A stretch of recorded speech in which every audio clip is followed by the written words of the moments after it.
Forget what you've heard. Medieval beer wasn't a treat. It was medicine, a shield, a habit, carved by necessity. Because in most towns across Europe, water was the enemy. Clouded, crawling, unpredictable. So every morning, before the roosters even stirred, people poured themselves a mug of warm, flat ale, not to celebrate, but to survive. Imagine waking to the sound of wooden shutters, creaking open against a damp morning breeze. The air inside your small timber house is cool and heavy, scented faintly of smoke, wet straw, and the sour tang of yesterday's brewing. You pull your blanket, a coarse, scratchy wool, tighter around your shoulders. There's no running water to splash on your face, no glass to fill. What you reach for instead, sitting beside the embers of the fire, is a clay cup half filled with ale. It's cloudy, warm, and faintly bitter. You drink it slowly, and you feel not joy, not refreshment exactly, but safety. Because you know what happens when you drink from the well. The water looks fine in the bucket, shimmering pale under the morning light. But that same well collects runoff from the streets, from livestock, refuse, and whatever else the rain decides to wash down. In towns and villages, waste disposal was mostly a matter of distance. You dumped it where you could, and hoped the smell faded before the next meal. Wells sat too close to privies, streams carried waste from uphill neighbors, and rain barrels were breeding grounds for sickness. So the beer wasn't indulgence, it was insurance. When you brewed ale, even the weakest small beer drunk by children, the boiling process killed most of what could harm you. Fermentation lowered the pH, made it acidic enough to discourage bacteria, and added alcohol, not enough to intoxicate, but enough to preserve. Beer stayed safe for days or even weeks. Water turned bad overnight. Picture yourself walking through a small medieval town. The streets are narrow, muddy, and crowded. A tanner's shop sends a greasy smell into the air. Smoke rises from every chimney, and somewhere the sound of a bell marks the beginning of work. You might be a laborer, a washerwoman, or a farmer visiting market day. Whoever you are, you will stop at an alehouse before long. Everyone does. Alehouses were not places of laughter and drunken singing in the morning. They were communal kitchens, brewing hubs, and local wells of safety. You'd find a barrel resting on its side, foam drying on its rim, and a woman, often called an alewife, busy ladling portions into mugs. Her apron is stained, her hands calloused, but her beer keeps the street alive. It was brewed right there, in her home. Grain boiled, cooled, and fermented in small wooden tubs. The scent of yeast filled every corner, mingling with the smell of porridge, wet cloth, and burning peat. No one measured temperature precisely. No one spoke of microbes or sterilization, but over generations they had learned instinctively that this cloudy, earthy drink made you less likely to die of thirst.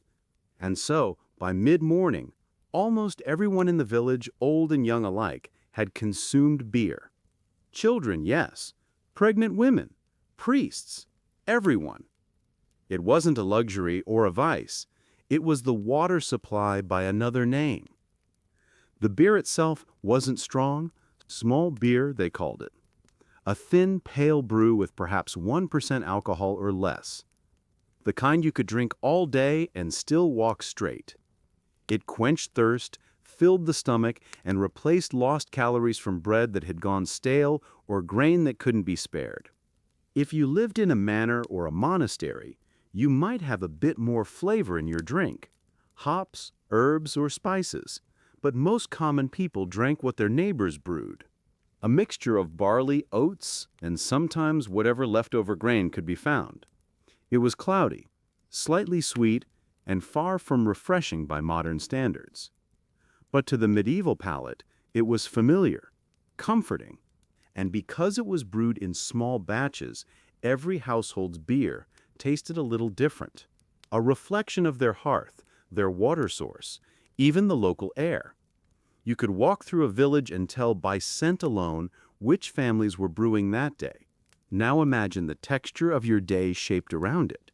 You rise with beer, work with beer, eat with beer. At noon, when you pause to rest from hauling firewood or threshing grain, a mug of ale sits beside your bread and onion. By evening, another cup, darker, maybe a bit stronger, closes the day. People didn't think of this as drinking in the modern sense. They thought of it as nourishment. And yet, behind that comfort lay quiet danger. When grain ran low, when brewing failed, or when a barrel spoiled, illness followed swiftly. In times of famine, contaminated water crept back into use, and whole families vanished within days. The connection between bad water and sickness was observed, but not understood. They spoke of corrupt air and foul humors. They believed in spiritual impurity, not bacterial, so they prayed over the brew, blessed it, and trusted it more than anything clear that came from the earth. Even monasteries, centers of knowledge, relied heavily on beer. Monks drank it during fasting seasons, when solid food was forbidden, calling it liquid bread. It was sustenance and salvation in one. When you walk past a medieval market square in your imagination, try to notice how few drink pure water. The pails beside the butchers and bakers are used for cleaning, not for drinking. Children play near troughs where horses drink, but even they are handed a watered-down ale when thirsty. A stream may run nearby, glimmering invitingly, but it's more likely to be filled with tannery waste, fish guts, and the occasional dead animal swept down from upstream. The irony, of course, is that people didn't stop trusting water because they understood germs. They stopped trusting it because experience had taught them that it betrayed them. Water was life until it wasn't. And so, beer became the quiet constant of existence, a ritual, a rhythm. Each household brewed once or twice a week, pouring the bubbling mixture through a strainer of herbs, often flavored with grudet, a mix of wild botanicals like yarrow, rosemary, and bog myrtle. These herbs added taste, but also mild antibacterial properties. They didn't know it, but they were engineering a medieval version of public health. Now picture the sensory world of that brewing day. The bubbling sound from the pot, the thick, sweet aroma of malt, steam curling upward, catching sunlight in a dim wooden room. Someone stirs with a long paddle. Someone else pours boiling water through grain sacks. The floor is sticky underfoot. You hear voices murmuring about the last harvest, about how the ale might turn out weaker this time.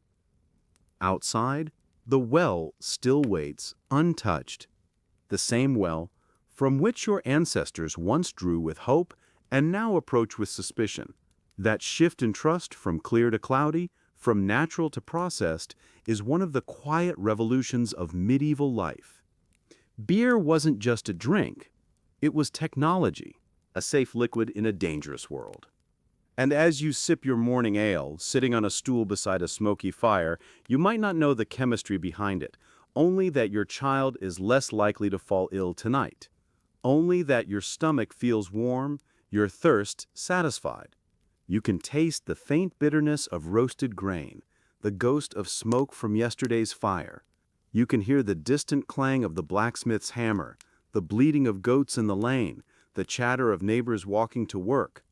And as the mug empties, you feel something ancient settle in, the comfort of routine, of ritual, of survival disguised as normalcy. For the medieval world, every sip was a gamble that had finally turned in their favor. The day stretches slowly forward. The fog lifts, revealing the dull gleam of puddles in the street, and you step outside. The ground squelches beneath your boots. Chickens wander freely, pecking near the doorway, and the faint hiss of boiling liquid drifts from a neighbor's house. Somewhere a hammer strikes an anvil in steady rhythm. The smell of yeast and smoke is so common that you hardly notice it anymore. You carry a small jug with you, earthen, heavy, patched once where it cracked. It isn't for water. No one would risk that. It's for refilling your supply from the alewife down the lane. She knows your name, your children's names, and probably how much you owe her. You hand over a few copper coins, or maybe a handful of grain, and she tips the barrel just enough to fill your jug. The liquid sloshes thickly, a dull amber cloud in the light. She warns you, as she always does, drink it before it turns. You nod, as you always do, because everyone knows how quickly a good brew can sour. The alewife's kitchen is the center of local life. A wide, low-ceilinged room, darkened by years of smoke, shelves lined with clay mugs and simple wooden spoons. A fire burns in the hearth, though the heat barely escapes the corner it occupies. The floor is damp, the walls blackened. Still, there's warmth here, the kind that comes from repetition and familiarity. Her beer is known to be steady, neither too bitter nor too weak. It fills the town's bellies, one mug at a time. In the evening, the same room fills with quiet voices. A handful of men sit on benches, their faces lit by the soft orange glow of the fire. The day's work is done, and they nurse their mugs in silence. It isn't a tavern like you might imagine today, no music, no raucous laughter. Just murmured talk about crops, taxes, weather, the sound of liquid pouring, the dull scrape of wood against stone. There's a calmness in it, even a dignity. Beer binds the rhythm of the day. By now, your tongue knows the taste too well to question it. Sweet, earthy, slightly sour at the finish. The kind of flavor that never surprises but always comforts. You might not think of it as a beverage at all, just part of the meal, as natural as bread or soup. Children, sitting in the corner by the fire, are handed watered-down versions. They drink from smaller cups, distractedly, while playing with scraps of string or carved wooden toys. No one worries about intoxication. The ale is too weak for that. What parents worry about is something much worse: a sudden fever, a stomach sickness, a cough that won't fade. These things come from bad water, from wells that whisper death. So when a child drinks beer, you see relief in their mother's eyes. And in the monasteries, far from the noise of village life, the same ritual unfolds under vaulted ceilings. There, brewing becomes sacred. The monks follow patterns written in careful Latin ratios of grain to water, the timing of boiling and cooling. They brew not just for themselves, but for travelers, pilgrims, the poor who knock on the abbey gates. To drink their beer is to drink something pure, blessed by process and prayer. In some monasteries, records show that a monk might drink up to 3 or 4 liters of ale a day. Yet they weren't drunk, at least, not in the way the word implies now. It was the thin beer, small and sustaining. They called it cervisia, or liquidum panem, liquid bread. The same yeast that raised their loaves fermented their drink. A cycle of sustenance, both spiritual and bodily. The brewing process itself was an act of patience. First came the mash, crushed grains soaked in hot water, stirred until thick and heavy. Then the wort, the sweet liquid strained from the mash. It was boiled, cooled, and poured into barrels with yeast, left to bubble quietly in dark corners. Days later, the surface frothed with life. The monks listened to the faint popping sounds like prayer beads clicking in rhythm. Each bubble was a promise. This batch would be safe. The peasants, of course, couldn't match that precision. Their beer changed with every season. Winter ales were darker, thicker. Summer brews light and quick.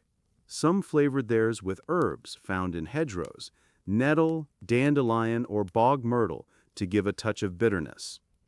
Others simply accepted what nature offered. If a batch went sour, they drank it anyway. Better sour beer than tainted water. By late afternoon, you can see how deeply beer shapes every aspect of medieval life. Work contracts specified as part of wages. Farmhands expected at midday. Builders demanded on scaffolds. Even field laborers, sweating under the sun, pause for ale breaks. In a way, beer became the clock of the medieval world. Morning, a mug of small ale to start the day. Midday, another to cool the throat and soften the bread. Evening, the stronger batch, thicker, maltier, easing the muscles before sleep. You can picture an entire village moving through these cycles together like a heartbeat. Brew, drink, rest, repeat. Yet, for all its comfort, this was not luxury. Brewing was laborious and uncertain.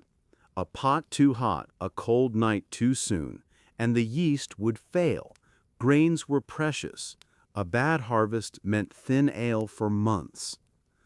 Barrels leaked, insects found their way in, the line between nourishment and waste was thin. Still, the people persisted because they had no choice. Beer was safer than the streams that once ran clear, safer than the wells built with good intentions, safer than the rivers that carried more waste than water. There's quiet irony in that, the idea that safety could come in a cloudy cup, that purity had to be boiled and buried in yeast. As night falls, you walk home along the same muddy path. The village smells of smoke, wet wool, and faint sweetness, remnants of malt drying by the fire. Your jug is lighter now, and the world feels heavy but calm. You step inside. The fire has burned low. You pour a final cup, sip it slowly, and feel warmth creep from your chest outward. There's no ceremony, no toast, just silence, and the rhythm of breathing. Outside, the well stands in the moonlight. Still, silent, and dangerous. But inside, the beer glows faintly in the firelight. Safe, familiar, and alive.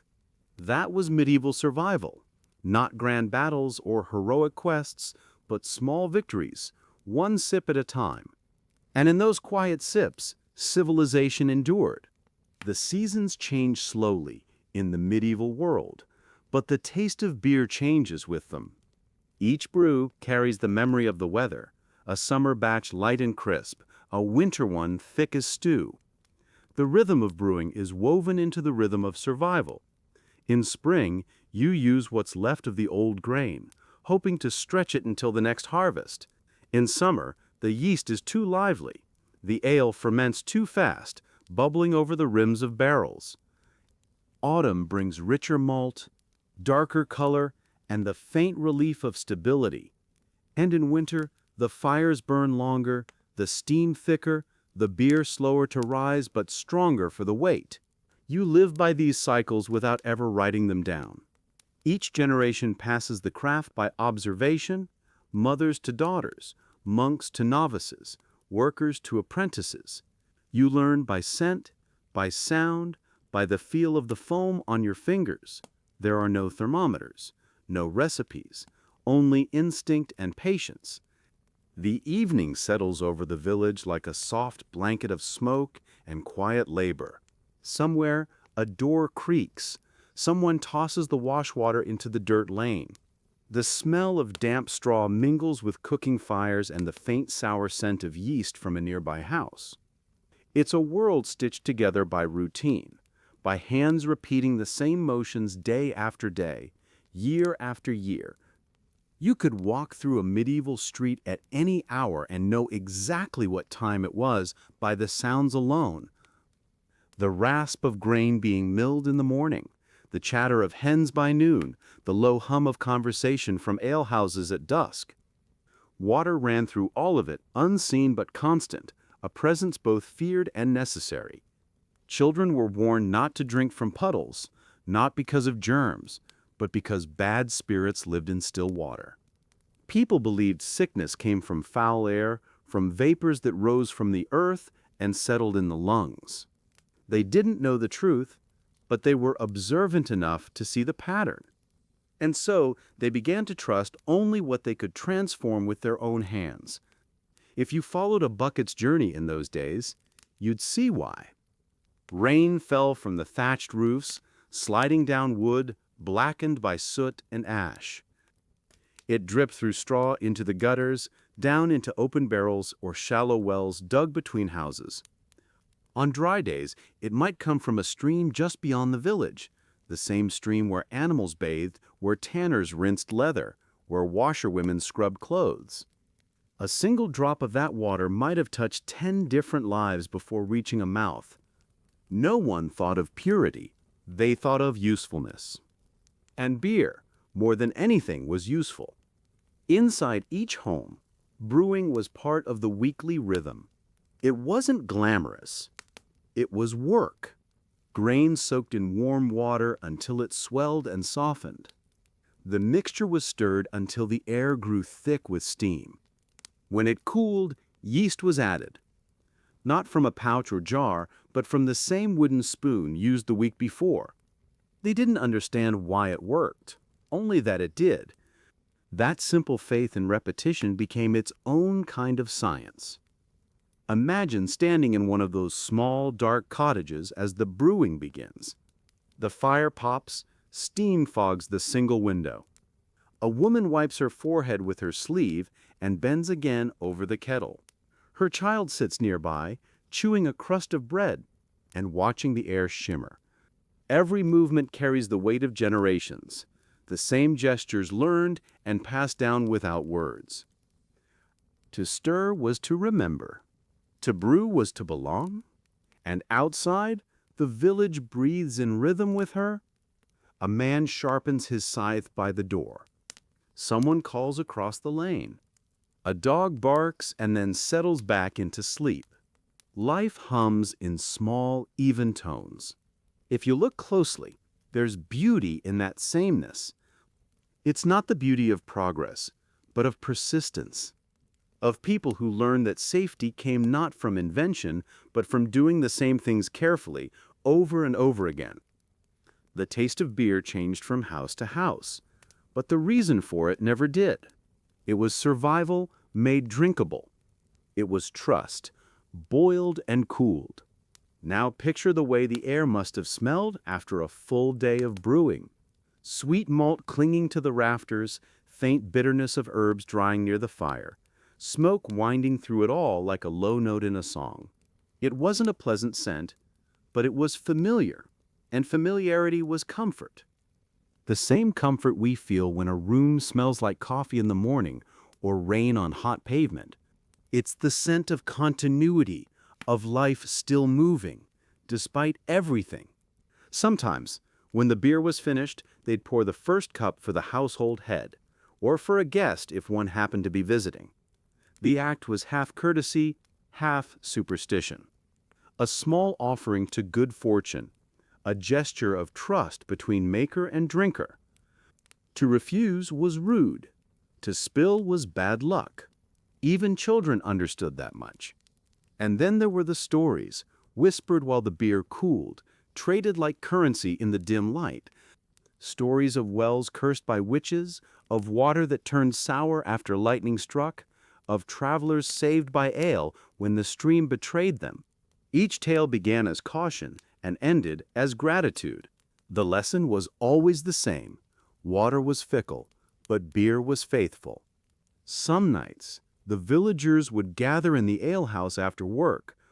Not to celebrate, few had the energy for that, but to exist together, to sit near warmth, to let the noise of others fill the space where fear might have crept in. There was laughter, but it was soft and slow, shaped more by fatigue than joy. And still, it was enough. Even in hardship, they found something to share. A single jug passed hand to hand could hold an entire community.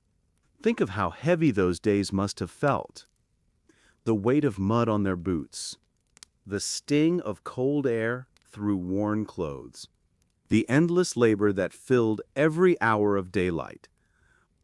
And yet, when the mug reached their lips, they drank not just for thirst, but for relief. The taste was earthy, uneven, alive, a flavor that said, "We made this and it is safe."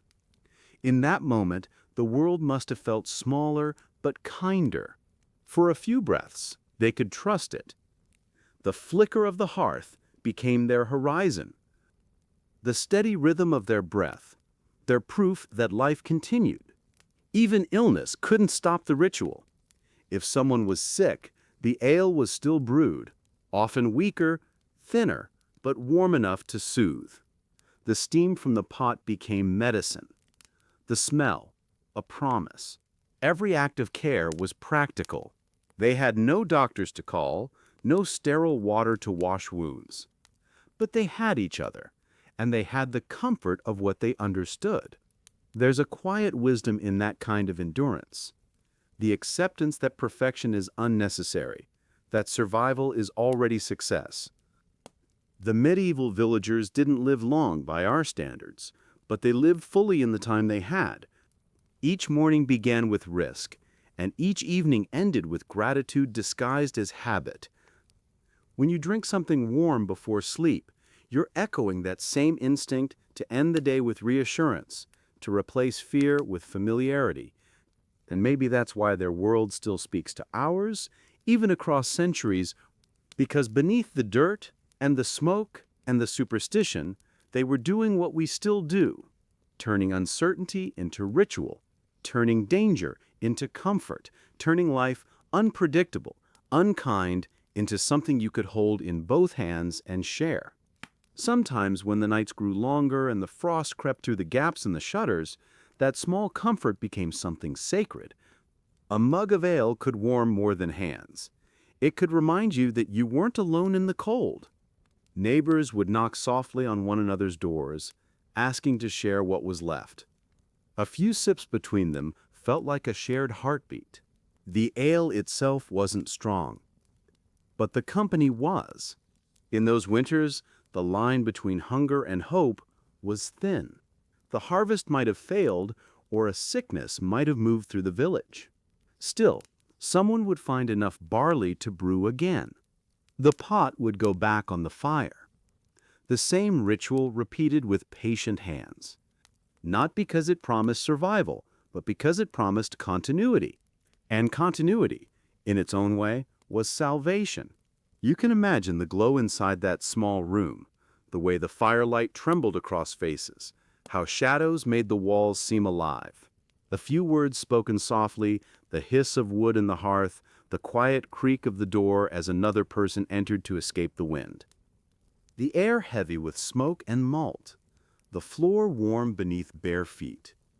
It was no feast, but it was enough to remind them that life had texture, that even in scarcity, something could still be shared. Children would drift to sleep near the warmth, heads resting on folded arms, the low murmur of adult voices blurring into dream. Perhaps they dreamed of rivers that ran clean, of cups filled with something clear and cold. But when morning came, they would drink the same cloudy ale as always, unaware that in doing so, they were part of an inheritance, a quiet, unbroken chain of survival. The world around them was full of risks that had no names. A single fever could take a family. A spoiled meal could spread sickness through a street. And yet, despite that fragility, people continued to build, to plant, to brew. They trusted the rhythm of their hands more than anything unseen. Faith was not always in churches. Often it lived in work. For a brewer, that faith lived in the sound of bubbles rising from a cooling pot. For a mother, it lived in her child's steady breath after a long day. For a monk, it was the scent of grain turning sweet over fire, proof that the world could still yield goodness if you tended it carefully enough. And maybe that's what made their days bearable. Not certainty, but the small repeated proof that they could make something better than what they began with. Beer started as water, untrustworthy and dangerous. But through time and care, it became safe, even nourishing. Each batch, a reminder that the worst things could be transformed, if given warmth and patience. If you listen closely, that lesson hums quietly beneath their story. It says, "Take what's spoiled, what's heavy, what frightens you, and make something new from it. Boil it down, stir it slowly, let time do its work." The process itself is the prayer. And maybe that's the truest kind of faith there is. As the sun rose again over that small world of wood and smoke, the village would wake to another cycle of motion. A man would draw a pail from the well, careful not to stir the mud at the bottom. A woman would kneel by the fire to rekindle the coals. A child would watch, learning the steps of a life older than words. And when the pot began to bubble, its sound was a quiet promise. Life goes on. The scent drifted out through the doorways, into the lanes and courtyards, carried on the cold air. It mingled with the smells of hay, of earth, of morning bread. Even those who had little found a way to share what they had, a loaf split, a mug passed around. It wasn't abundance that kept them alive. It was the ritual of giving, if you could stand among them. Just for a moment, you might notice something almost modern in their faces. That same look of endurance that people still wear today, when they are tired but keep going anyway. A quiet determination that doesn't need words. The recognition that life isn't easy, but it's still worth tending to. And though centuries have passed, that same instinct survives. You can see it in anyone who takes care of something small, a plant on a windowsill, a pet, a pot on the stove. That small, steady devotion to what can be kept alive. It's what connects you to them, more than the beer, more than the history, the act of caring, quietly, even when no one sees. As the day in the village draws to a close, the smoke from a dozen fires rises into the fading light. The sounds soften. A final hammer strike, a door closing, a child's laughter echoing once before it disappears. And in the houses, the mugs are filled again. Not to celebrate, but to mark the simple fact of having made it through another day. The first sip tastes of effort, the second of relief. The third is silence, pure and full. That's what life was, for most of them, a slow conversation between hardship and hope. The beer didn't make it easier, but it made it possible. And in a world where safety was never guaranteed, possibility was enough. The village settles into its rhythm again, dusk returning like an old friend. From one house to another, the smell of malted grain drifts through the air, soft, familiar, and steady as prayer.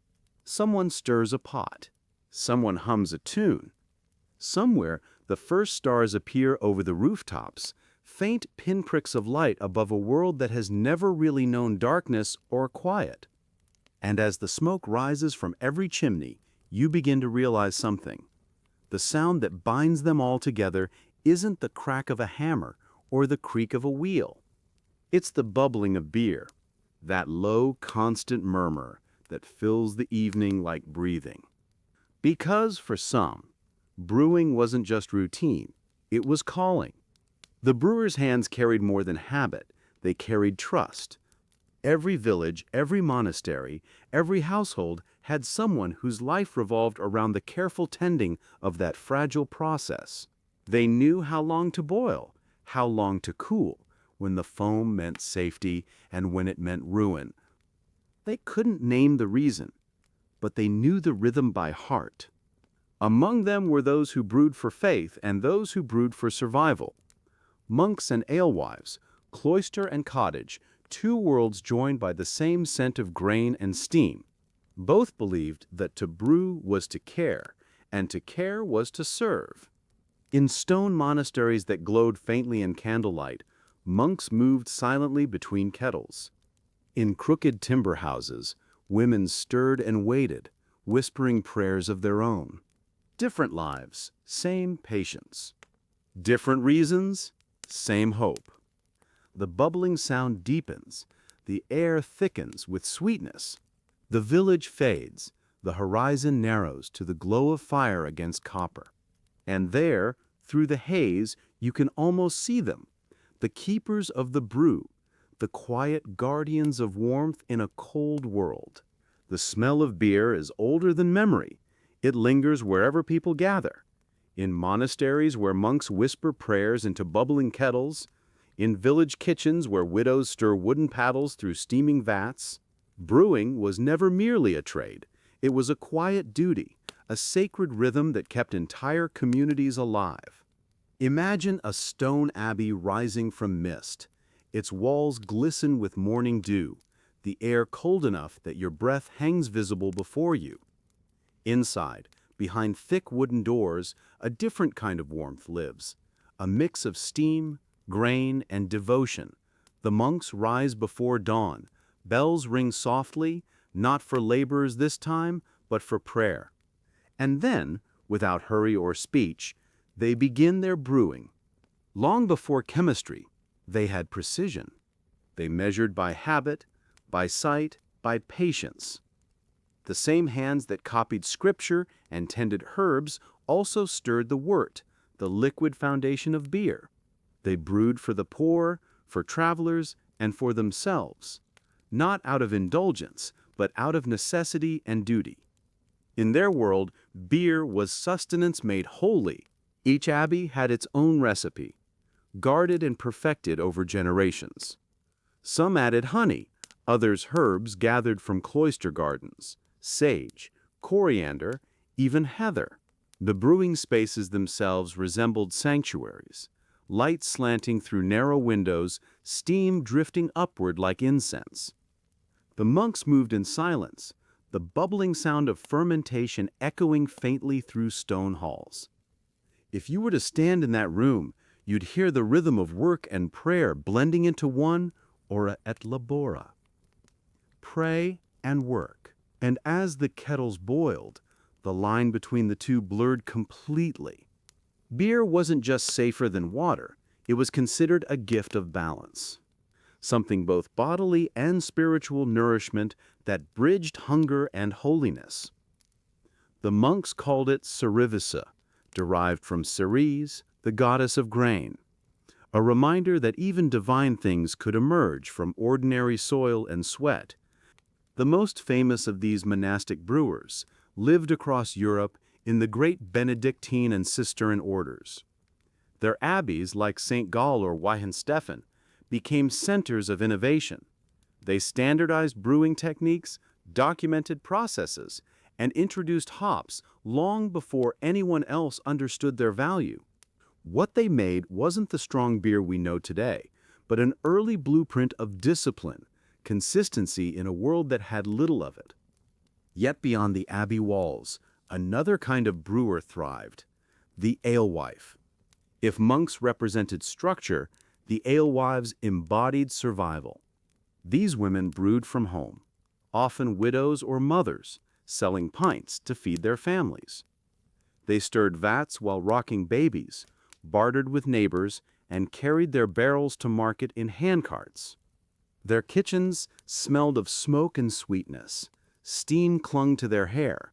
A cat might sit by the hearth, keeping watch for mice drawn to the grain. It was exhausting, messy work, water to fetch, fires to tend, barrels to clean, but it gave them independence in a world where few women had any. Some alewives became local legends, their beer so dependable that even monks might stop by when passing through. Others faced scorn, accused of watering down their brew or cheating weights. Brewing was one of the few trades open to women, but it came with scrutiny.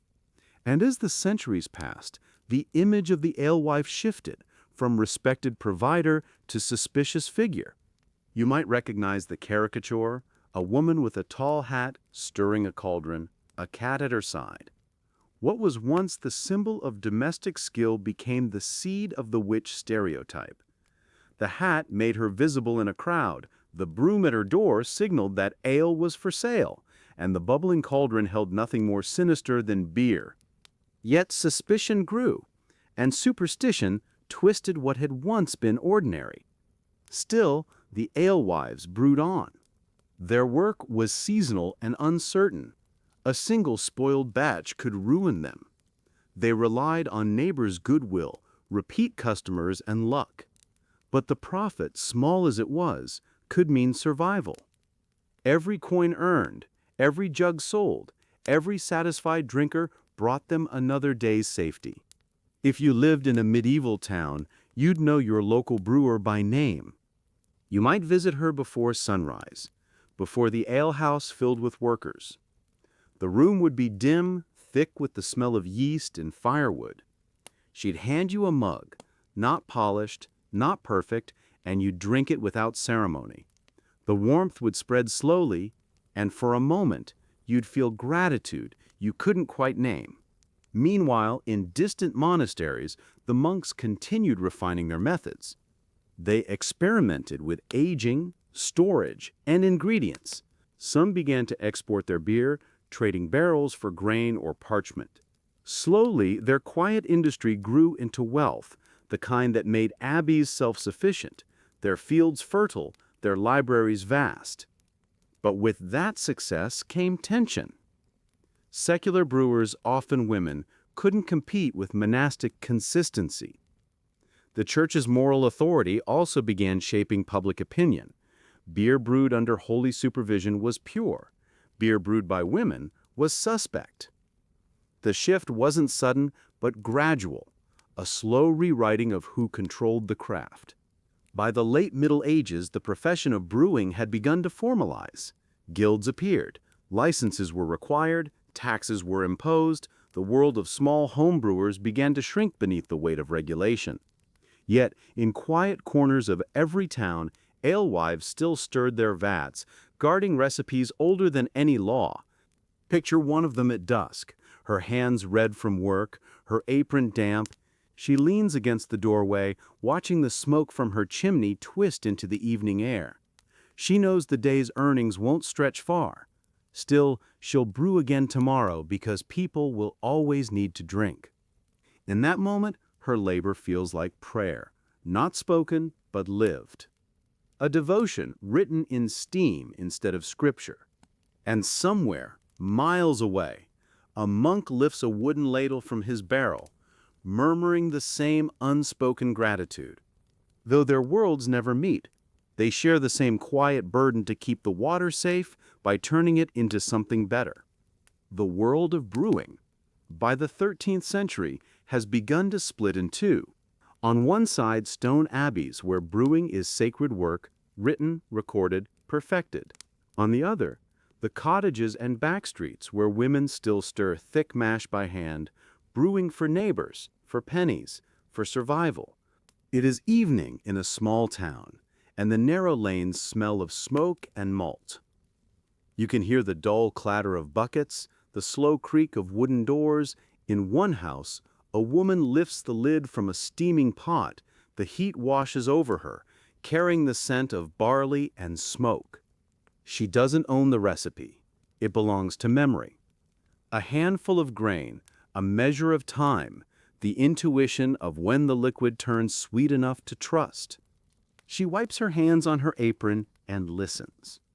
In the distance, church bells toll, their sound rolling through the town like a command. She knows what they mean.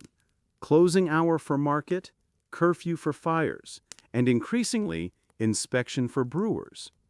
Officials from the town's newly formed Ale Conner Board, men appointed to taste and test local beer, move from house to house, checking that it meets the standard.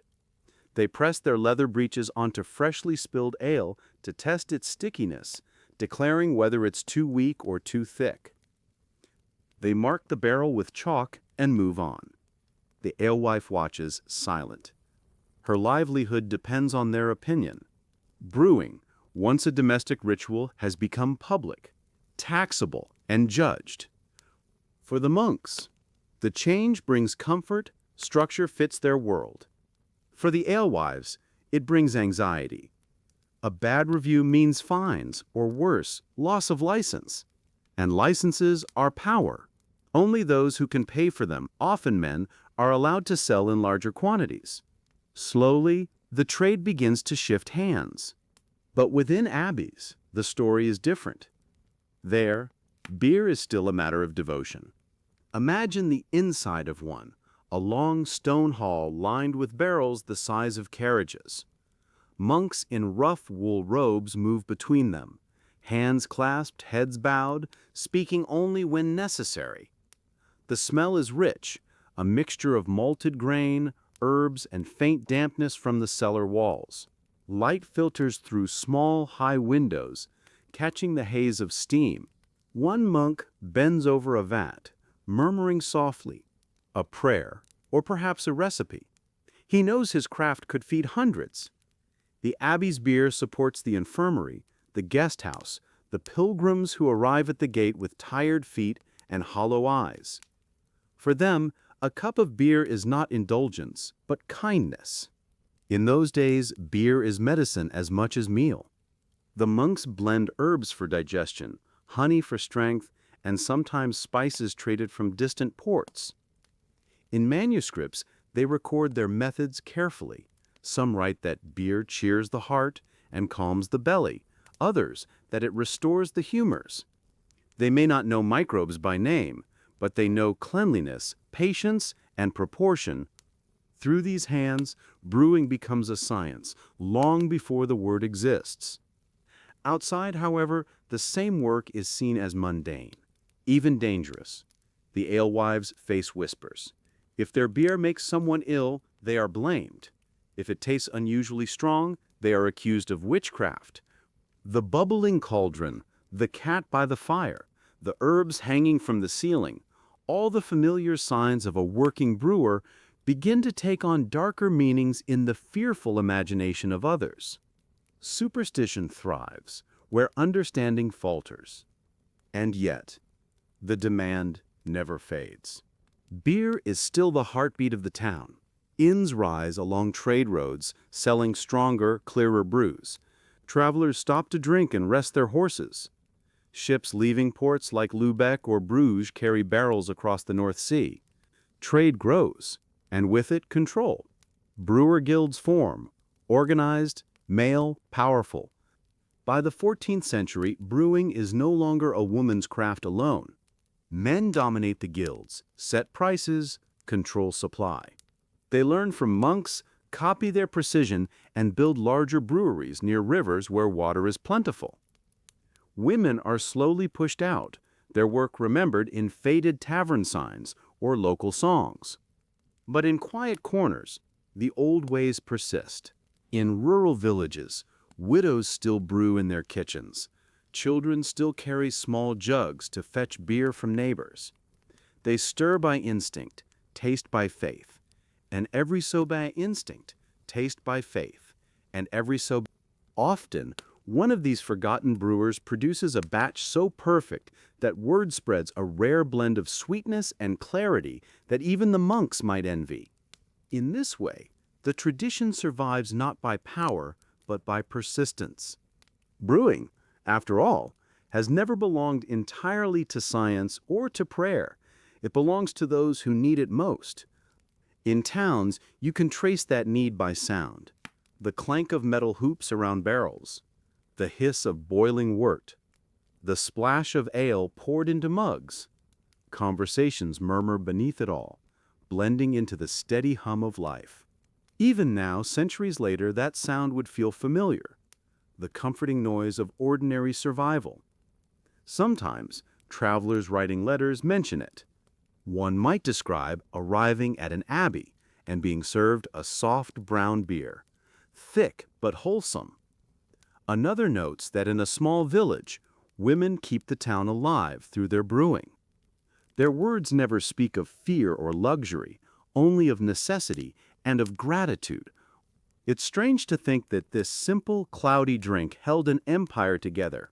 Armies marched on it, peasants worked through it, monks prayed beside it, kings taxed it, and the people always drank it.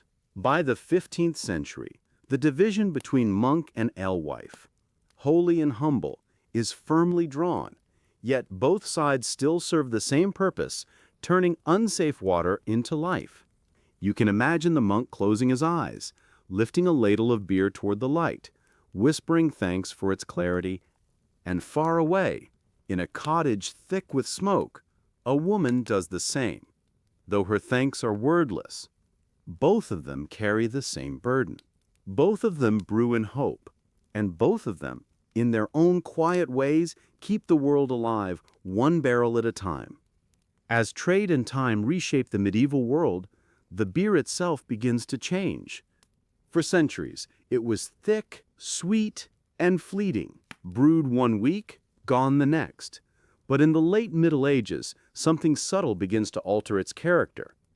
A shift born not from invention, but from slow observation.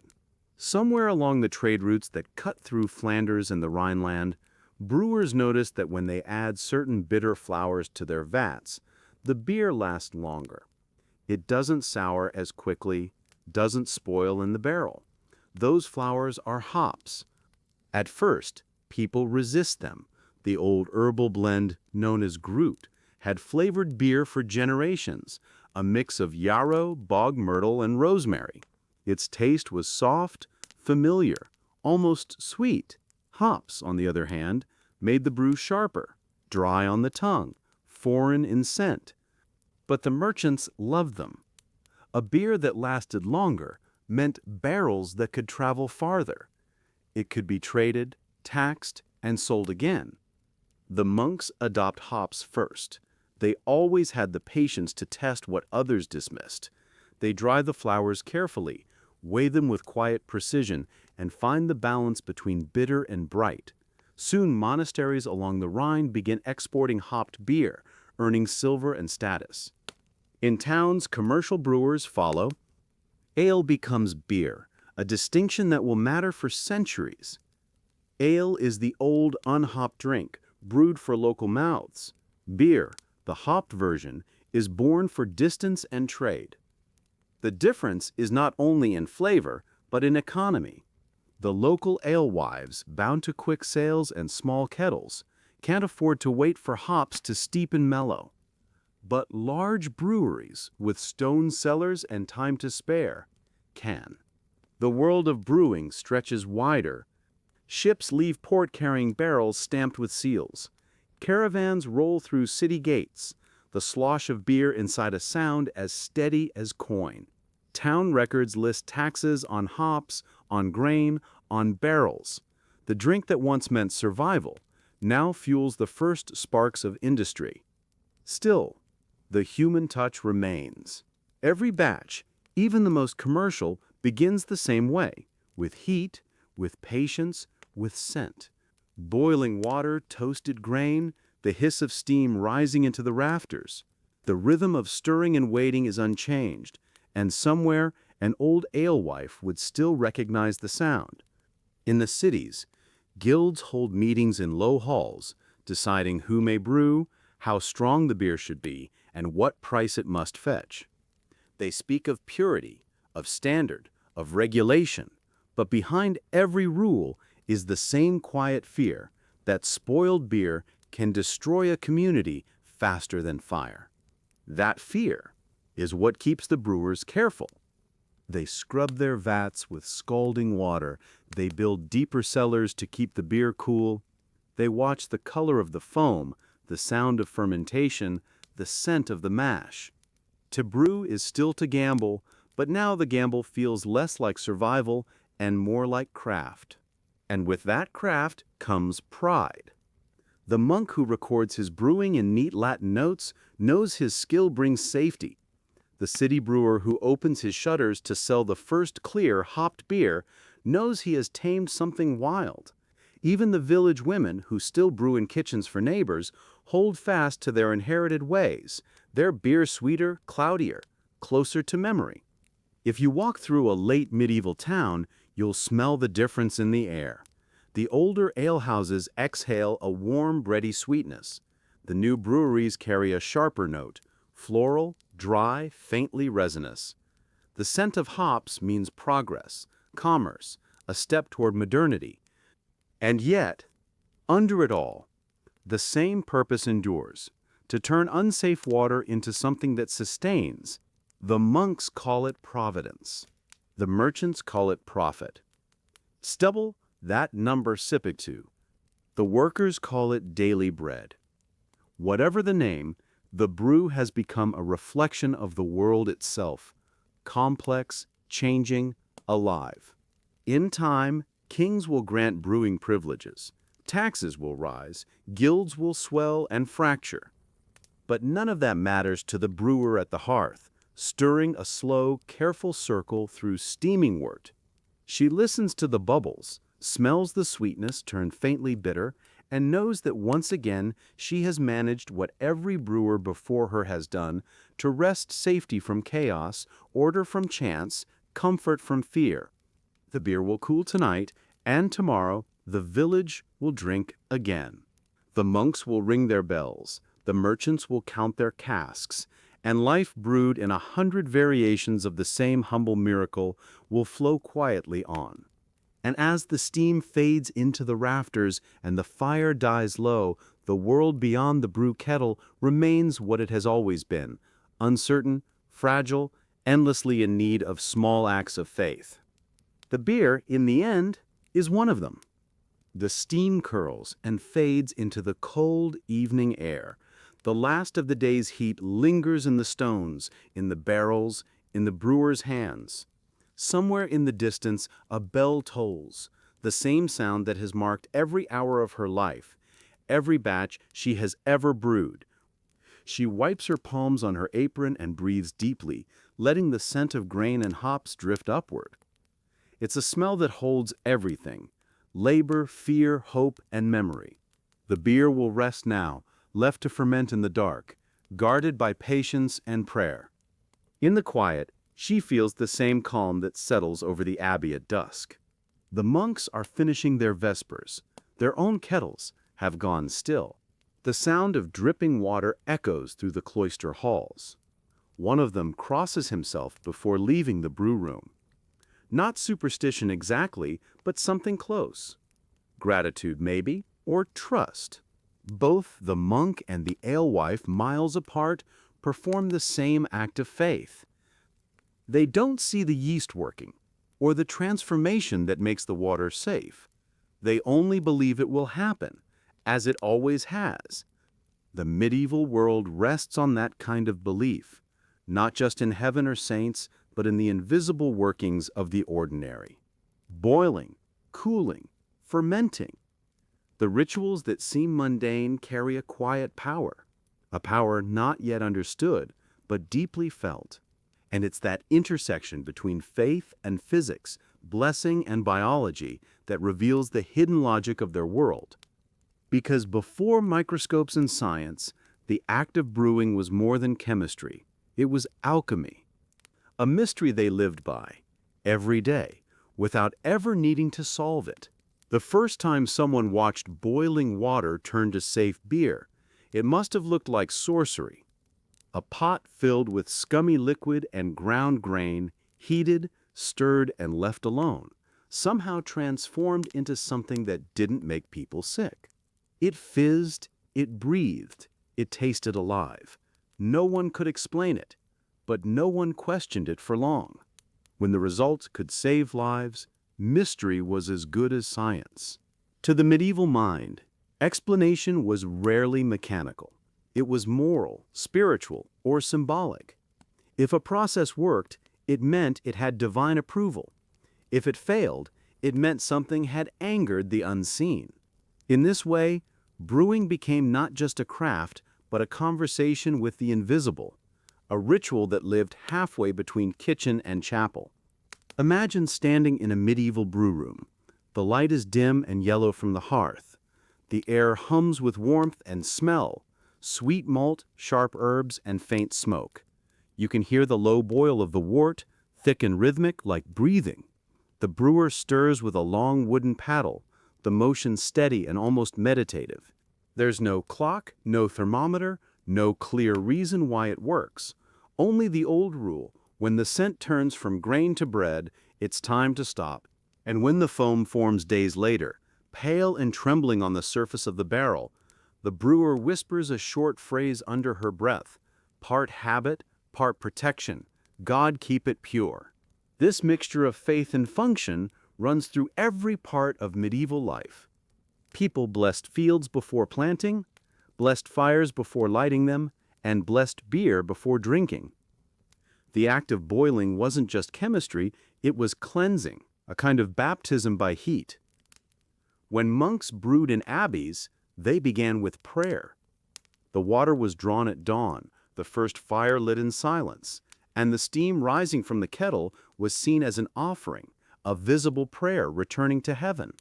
They couldn't see bacteria, but they understood corruption, not the microbial kind, but the spiritual.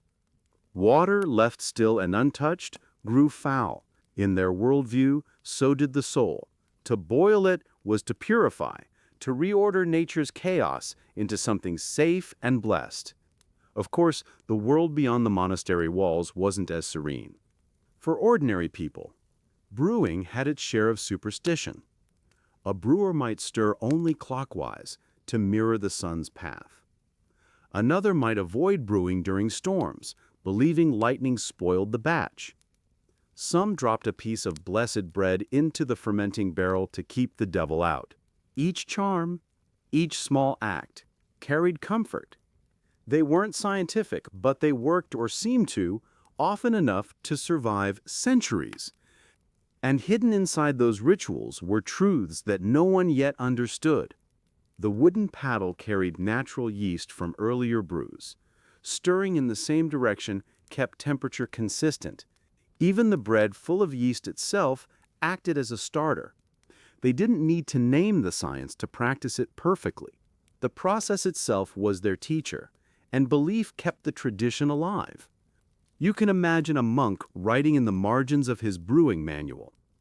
The wort should bubble gently, for too fierce a fire burns the sweetness. He doesn't know he's describing caramelization or protein denaturation. He only knows that patience is rewarded. Or an alewife warning her daughter, never leave the lid off after sundown. The night air brings bad spirits. She means bacteria, though she'd never call them that. In this way, faith and function intertwine, forming an unspoken partnership. Science hides in the rituals. Ritual hides in the science. If you asked a scholar of the time why beer stayed safe while water did not, he might tell you the heat chased away the cold humors that caused disease. Another might say the bitterness of herbs kept away corruption, just as virtue keeps away sin. Each explanation folded nature into morality. The drink was pure, not because of chemistry, but because it followed the right order of things, boiled, blessed. Still, beneath the poetry lay real observation. By the 14th century, some medical writers had begun to note that boiled liquids caused fewer illnesses. Monastic infirmaries used beer as part of treatment for fevers and stomach ailments. Travelers drank it in strange lands because it seemed to guard against local sickness. And though no one spoke of microbes, a quiet pattern emerged. Boiling and fermentation meant safety. That unspoken pattern shaped Europe's survival. In plague years, in times of famine, when wells ran foul or rivers turned black, beer continued to sustain. People didn't understand why it worked, only that it did. And that was enough. There was something almost sacred in that unknowing. The mystery gave comfort. The act of brewing was a small miracle repeated endlessly, one that didn't require faith to function, but always seemed to invite it anyway. To the medieval brewer, every bubble rising through the wort was a sign of life. Every barrel that finished fermenting without souring was a blessing. And when they drank the finished beer, cloudy and warm, they tasted not just grain and water, but order. A sense that, for a little while, the world behaved as it should. Outside, the world might be chaos, war, sickness, decay, but inside the brewery there was method, pattern, and warmth. And perhaps that was why people loved it so deeply. Beer was predictability in an unpredictable world. Even now, centuries later, that belief lingers in the language. We still say craft beer, as though it's something made by hand, with care, with patience, not mass-produced, but conjured. The old reverence never truly left. It only lost its prayers. Back then, though, the prayers mattered. When a monk lifted his ladle, or a brewer stirred her pot, they both felt the same humble awe. The kind that comes when you work with forces you can't see, but trust completely. And that trust built civilization, one bubbling barrel at a time. In the minds of medieval physicians, beer didn't just quench thirst, it balanced the body. Health, they believed, came from harmony between the four humors: blood, phlegm, yellow bile, and black bile. Every person, every food, every drink carried its own temperament, hot or cold, moist or dry. To fall ill was to fall out of balance.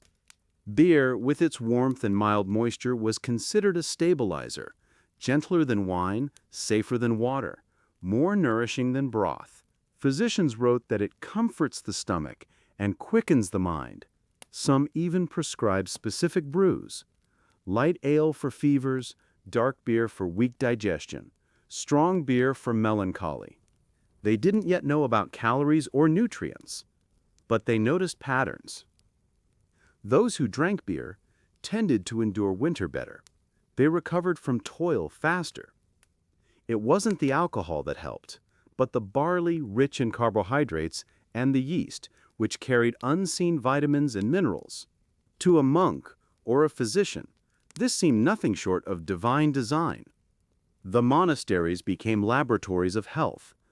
Their infirmaries used beer in poultices and tonics, mixed with herbs for wounds or stomach pain. Patients too frail to eat bread could drink it instead, absorbing both water and sustenance in one safe cup. To them, beer was not indulgence, but remedy, a gift that soothed the sick without offending God. Imagine a cloister garden at dawn.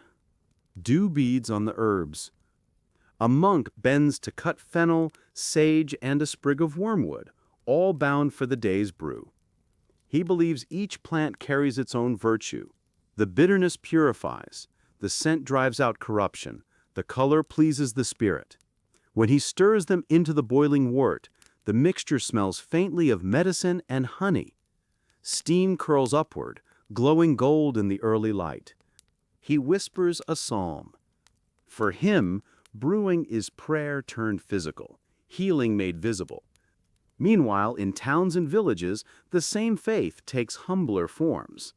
People hang charms above their brewing barrels, sprigs of rosemary, tiny crosses carved from oak, even wax figures meant to ward off evil spirits. If the beer spoils, they say the devil breathed on it. If it froths too early, they mutter that a witch has walked past the door. And yet, buried in those superstitions, lies observation. A batch brewed during a storm might fail because of pressure changes or humidity, not because of witches.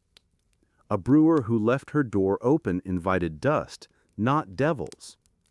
But they understood cause and effect through the language they knew, the sacred, the moral, the invisible.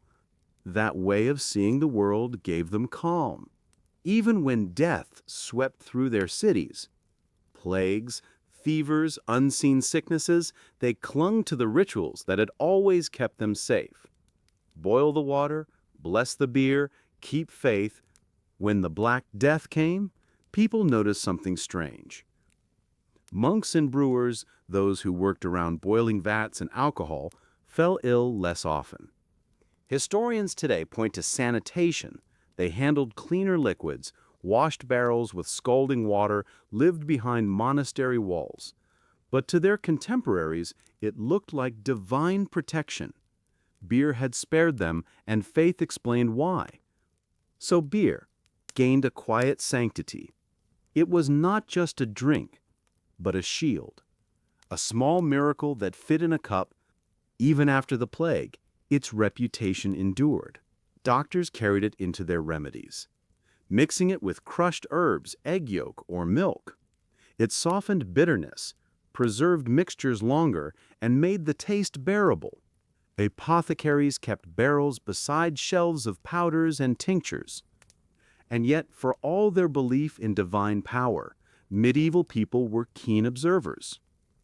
They noticed that beer brewed in clean vessels fared better, that yeast left at the bottom of one barrel made the next batch rise faster, that boiling longer meant fewer sour flavors. These weren't accidents. They were the first steps towards science. When monks began recording their methods, their notes read like prayers, but behaved like experiments. Boil until a drop sinks thick upon the nail. When the froth lies quiet and clear, the spirit is calm. Too much heat burns the sweetness, patience brings lightness. Each line carried both devotion and precision. They couldn't yet name enzymes or fermentation, but they had discovered the principles all the same through faith, repetition, and patience. Perhaps that's why beer has always been more than sustenance. It carries within it the entire medieval world, their fears of corruption, their longing for purity, their faith that unseen forces could be coaxed into kindness. To drink it was to participate in a mystery. The villagers, of course, didn't think in such grand terms.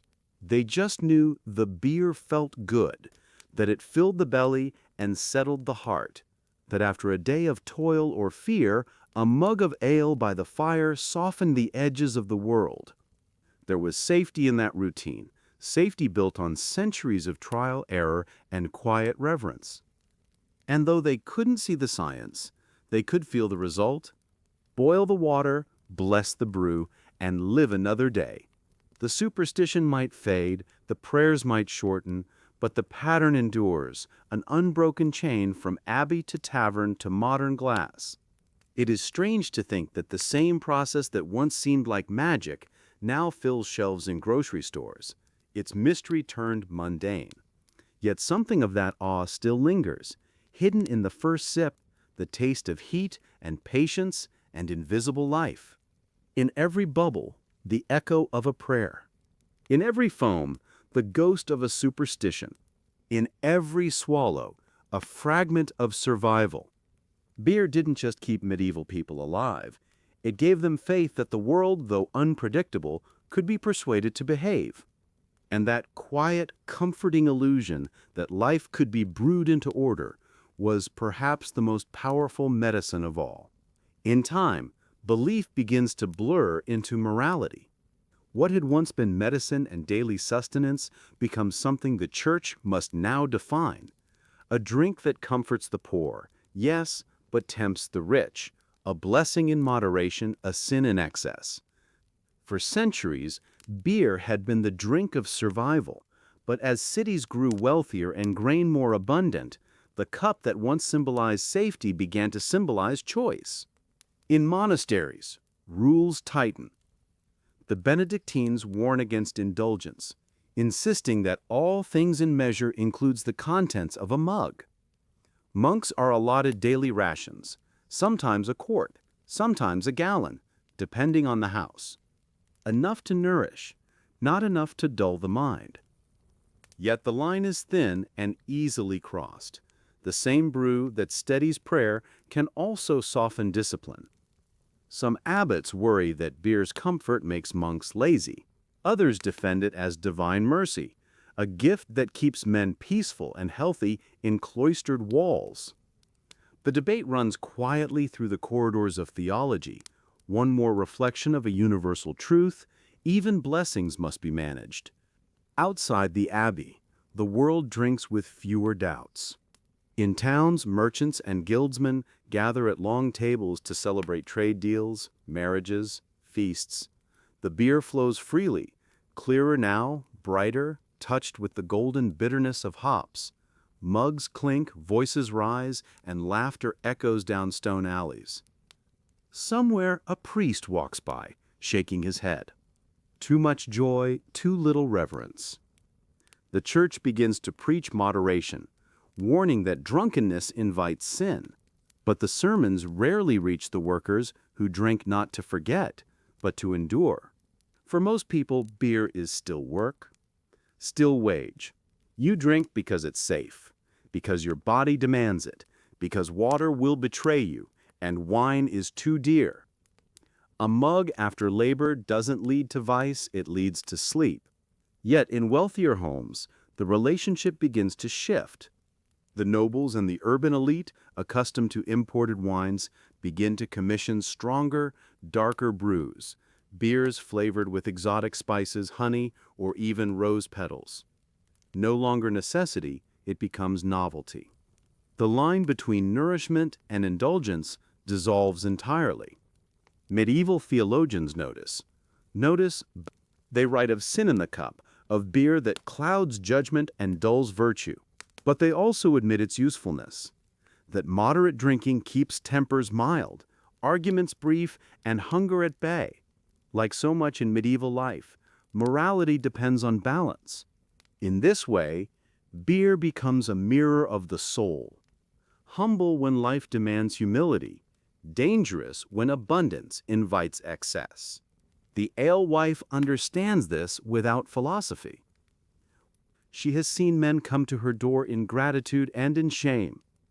She knows the difference between the worker who drinks to quench thirst and the one who drinks to forget his debts. She doesn't judge, but she watches, and she knows that even comfort can turn cruel if one doesn't stop in time. By now, the monasteries have perfected the craft. Their beers are clearer, cleaner, more consistent. Pilgrims who drink at their tables call it a taste of heaven. The monks smile at the thought, but inside, they know the truth, that even miracles have rules. The brewing kettle demands attention. The yeast requires patience. The balance between strength and sweetness is a kind of discipline. And discipline, they would say, is holy work. The townsfolk, meanwhile, speak of beer almost reverently. They bless the first mug of the harvest season. They toast the brewer when a batch turns out well. And when it spoils, as it sometimes does, they cross themselves, muttering that God must have looked away that day. It's superstition, perhaps, but it carries the same undertone as prayer, an acknowledgement that safety is never guaranteed, that life itself depends on unseen grace. Every mug of beer, every sip taken in peace, feels like a small reprieve from a dangerous world. In that way, beer becomes a language of moderation, not excess, not abstinence, but balance.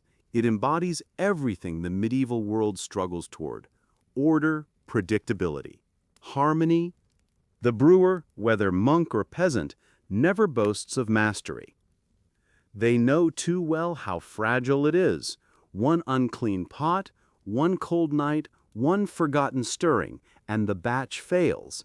So they brew again, carefully, humbly, as though repeating a prayer. And through those endless repetitions, generation after generation, belief slowly transforms into understanding. A monk no longer calls it miracle, but craft. A physician no longer calls it holy, but healthy. A brewer no longer calls it chance, but skill. Yet none of them truly separate the sacred from the practical. Because to brew, even now, still feels like coaxing life from lifelessness.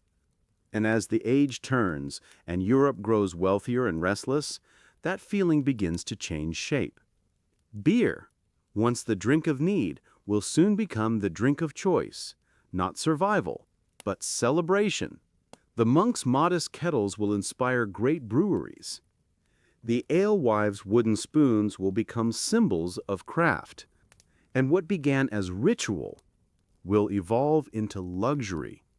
But for now, in the calm between centuries, the kettles still bubble, the prayers still murmur, and the beer still carries the same quiet blessing, safety disguised as comfort. The world is about to discover how easily comfort can become excess. The last of the day's light fades across the rooftops, and the air inside the brewery turns cool. The fires dim, the bubbling slows, and the rhythmic sounds of stirring give way to silence. The brewer watches the foam settle, smooth and still as cream. In that quiet moment, belief and practice are indistinguishable, one long, unbroken gesture of trust. The beer will rest now, hidden from sight, its transformation unseen but certain. Tomorrow, it will be clear and safe to drink, as it always has been. Outside, the world remains uncertain. Disease, famine, or war may return at any time. But here, in this simple act of boiling, waiting, and believing, there is constancy. The same constancy that monks call devotion and peasants call habit. For centuries, people have lived by this small miracle without ever naming it. They do not see the invisible organisms that work in their favor. They only know that when they bless the pot and wait with patience, life endures. And so the world keeps boiling its faith, one batch at a time. Beer becomes not only what they drink, but how they understand the universe, mysterious, dependable, and occasionally forgiving. The kettle cools, the brewer exhales. A prayer murmured softly enough to be mistaken for breath drifts into the rafters. Tomorrow will bring its own needs, hunger, thirst, temptation, and beer will be there again, bridging the distance between survival and grace. It began as a necessity. It endured as a belief. And soon, in the halls of the wealthy, it will become a luxury. The same drink that once saved lives now glitters in goblets of silver. What began as cloudy sustenance for farmers has climbed, 1 century at a time, into the banquet halls of Europe. The difference is not in what it is, still grain, still water, still yeast, but in how it's treated, in what it means. For the rich, beer is no longer a shield against disease. It is proof that they have tamed nature itself.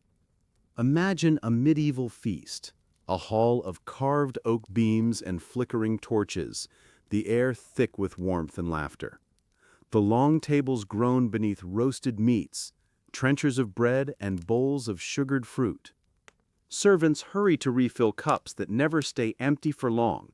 And among the wines of Gascony and the meads of honeyed gold, there is beer, not the cloudy small ale of the fields, but something deeper, darker, almost glowing in the firelight. It smells faintly of spice and smoke, touched with clove or cinnamon, brewed for celebration, not survival. The lords call it double ale, richer, stronger, boiled longer. The monks still make it, but now for profit as much as prayer. Barrels from abbeys fetch high prices in noble courts. The same drink that once flowed freely to peasants now arrives in gilded pitchers, carried by servants who never taste it themselves. The irony is silent, but ever present. What was once humble has become exquisite. You can picture the Lord at the head of the table, his hand heavy with rings, lifting his goblet. The foam catches the light, white against gold. He drinks deeply, laughs loudly, and calls for more. Around him, minstrels play, servants bow, and somewhere near the door, a tired monk watches with quiet unease. For him, beer was never about abundance. It was about discipline, the right amount, the right purpose. But for those who rule, abundance has become the point. To host a feast without beer is unthinkable. To run out is humiliation. And so barrels are brought by the dozens, not for thirst, but for spectacle. The drinking is ritual, but a different kind of ritual now, not of gratitude, but of display. When the first great breweries appear in towns like Hamburg, Bruges, and London, their strongest batches are reserved for the elite. Some are sweetened with honey, others perfumed with imported herbs. The names grow grand: March beer, strong ale, Lord's brew. They pour thickest syrup and carry a weight that feels like wealth itself. At these tables, moderation is rare. Laughter grows loud, words blur, tempers rise. Chroniclers of the age describe nobles staggering from their banquets, their voices hoarse from singing, their hands sticky with spilled ale. Yet even in their excess, they find justification. Drinking is fellowship, they say. It honors the harvest, the brewer, the guest, and perhaps, in some quiet way, it still does. After all, beer began as community-shared effort, shared sustenance. Only now it has changed costume. Below the great halls, in the kitchens, servants gather after the feast. They drink what's left, the thin ale poured from near-empty barrels. the cloudy remains of what once filled gold cups. Their laughter is softer, their words slower. They drink not to celebrate, but to recover. It's the same beer, only stripped of luxury, returned to its origin. In monasteries, the shift does not go unnoticed. Some abbots grow uneasy, watching their brews fetch fortunes while their vows preach poverty. Others embrace the income, using it to feed orphans, maintain libraries, build hospitals. The contradiction hangs heavy in the air: holiness, funding wealth, simplicity sustaining splendor. A few reformers speak against it. They warn that beer, like all gifts, can turn from blessing to burden. What warms the belly may chill the soul, one preacher writes. His words circulate quietly but rarely change behavior, because beer has become the taste of celebration, and celebration is the language of power. Picture the coronation of a king. The city square erupts with cheer. Barrels are opened for the crowd, not the fine stuff from the royal table, but enough to remind everyone of generosity. The air smells of malt and smoke, the ground slick with spillage. People drink, sing, and for a few hours forget the weight of taxes and winter. Beer unites and divides in the same breath, a drink for all, but never the same for each. For peasants, it remains life. For nobles, it becomes leisure. For the church, it is profit and paradox. And through it all, the brew itself never changes. The same yeast, the same grain, the same miracle in the dark. Only its meaning shifts, shaped by class, by faith, by hunger and abundance. Somewhere, a brewer stands in his cellar, surrounded by barrels. He runs his hand along the wood, listening for the faint creak that tells him fermentation is still alive. He knows each sound by heart. Above him, in the castle kitchen, servants carry jugs to the feast. Below, the village waits for what little remains. He wonders if they taste the same drink. He knows. They do not. Because taste, in this world, is measured not by flavor, but by privilege. Still, the brew continues to link them all. The starving, the praying, the feasting. One substance, many meanings.